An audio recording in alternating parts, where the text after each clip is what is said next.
तर या व्हिडिओमध्ये आपण बघणार आहे डेटाचे 3 इम्पोर्टंट कॉन्सेप्ट ज्यांना यूज करून आपण डेटा स्ट्रॅटेजीज कुठे स्टोअर केला जाणार, त्याला कसा प्रोसेस केला जाणार हे डिसाईड करतो. सो ते 3 कॉन्सेप्ट आहे volume, velocity end variety.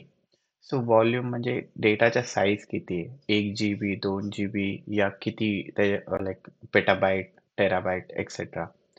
And तर साईजच्या अकॉर्डिंग आपण तो कुठे सेव्ह केला केला पाहिजे, त्याला कसा प्रोसेस केला पाहिजे हे डिसाईड करतो.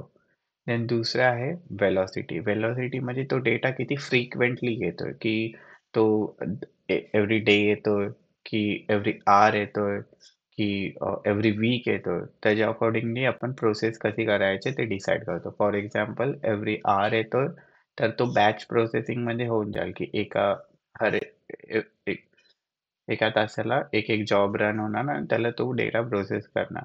ते स्ट्रीमिंग डेटा असेल like continuous IoT device like मोबाईलमधून या कॅमेराच्या recording etcetera.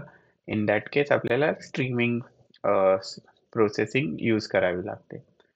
Then there variety. तर व्हेरायटी म्हणजे डेटा कोणत्या-कोणत्या टाइपचा आहे. For example structure, non structure, semi structure. तर स्ट्रक्चर डेटा मीन्स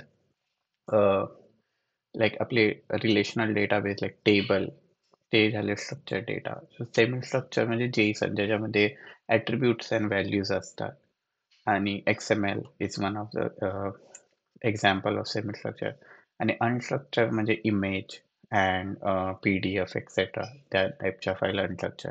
तर व्हेरायटीच्या अकॉर्डिंग पण आपण त्याला कसं प्रोसेस करायचं ते आपण डिसाईड करतो.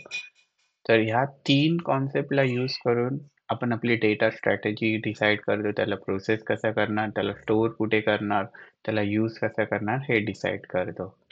तर तुम्हाला हा व्हिडिओ आवडला असेल तर खाली कमेंट करा आणि काही इम्प्रूव्हमेंट असेल तर मला नक्की सांगा.